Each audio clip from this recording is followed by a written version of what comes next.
نحمده ونصلي ونسلم على رسوله الكريم اما بعد اعوذ باللہ من الشیطان الرجیم بسم اللہ الرحمن الرحیم الذين ينقضون عهد الله من بعد ميثاقه ويقطعون ما امر الله به ان يوصل ويفسدون في الارض اولئك هم الخاسرون كيف تكفرون بالله وكنتم امواتا فاحياكم ثم يميتكم ثم يحييكم ثم إليه ترجعون صدق اللہ مولانا العظیم وصدق رسولہ النبی الکریم الامین ونحن على ذلك لمن الشاہدین والشاکرین والحمد للہ رب العالمین۔ پھر نہایت ہی محترم مکرم معزز دوستو، میں نے سورہ بقرہ کی آیت نمبر 27 اور 28 آپ کے سامنے تلاوت کی ہے۔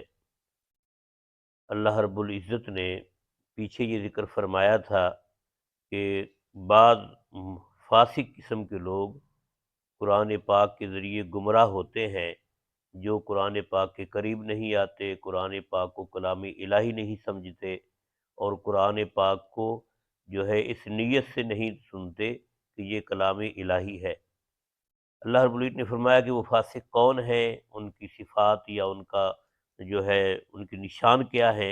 اللہ تعالیٰ فرماتے ہیں الذین ینقضون عہد اللہ، وہ لوگ جو توڑتے ہیں اللہ کے عہد کو، من بعد میثاقہ، اس کے پختہ کرنے کے بعد، ویقطعون، اور کاٹتے ہیں، ما امر اللہ بہ ان یوصل، جس کا اللہ رب العزت نے ملانے کا حکم دیا ہے، ویفسدون فی الارض، اور زمین کے اندر فساد مچاتے ہیں، اولئک هم الخاسرون، یہی لوگ ہیں نقصان اٹھانے والے۔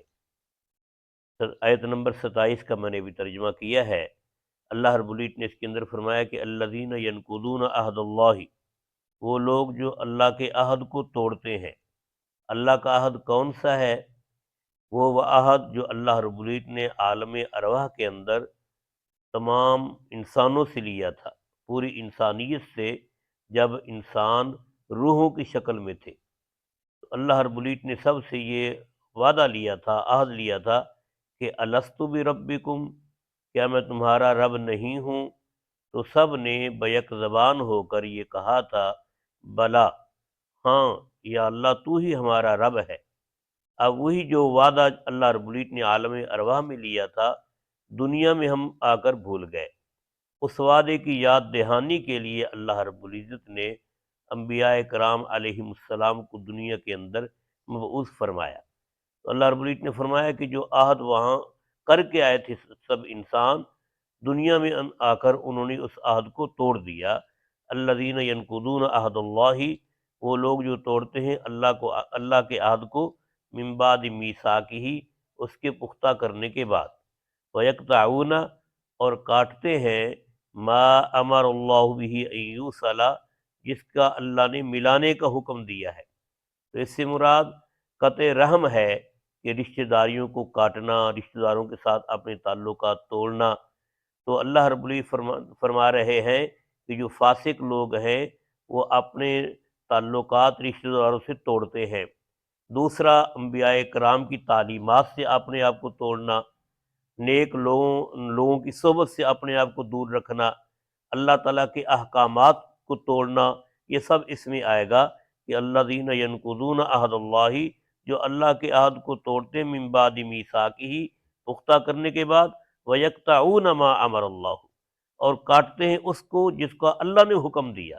تو ایک تو قاطع رحم ہو گئے، اور دوسرے وہ جو اللہ تعالیٰ کے احکامات کو توڑتے ہیں، انبیاء کرام کی تعلیمات سے اعراض کرتے ہیں، اور نیک صحبت سے اپنے آپ کو دور رکھتے ہیں۔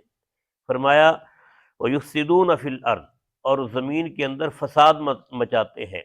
تو زمین کے اندر فساد مچانے کا مطلب یہ ہے کہ اسلام کے خلاف وہ جو ہے اسلام کے خلاف آپس کے اندر مشورے کرتے ہیں، اسلامی تعلیمات کے خلاف اپنے آپ کو چلاتے ہیں، لوگوں کو اسلامی تعلیمات سے متنفر کرتے ہیں، نبی پاک صلی اللہ علیہ وسلم سے متنفر کرتے ہیں، صحابہ کرام سے دور کرتے ہیں۔ یہ لوگ ہیں جو زمین کے اندر فساد مچانے والے۔ اولئک هم الخاسرون، فرمایا یہی لوگ ہیں نقصان اٹھانے والے۔ جو اللہ رب العزت کے عہد کو توڑ بیٹھے، اور جنہوں نے جو اللہ رب العزت کے احکامات کو توڑا، اور جن کا اللہ نے ملانے کا حکم دیا تھا، اور زمین کے اندر فساد کا باعث بنے، تو پھر اللہ تعالیٰ فرماتے ہیں کہ یہ لوگ نقصان اٹھانے والے ہیں۔ آیت نمبر 27 کا میں نے ترجمہ بھی کیا اور کچھ میں نے تفسیر بیان کی۔ دعا ہے کہ اللہ رب العزت ہمیں فاسقین سے محفوظ فرمائے اور نیک لوگوں کا راستہ اختیار کرنے کی توفیق نصیب فرمائے، آمین۔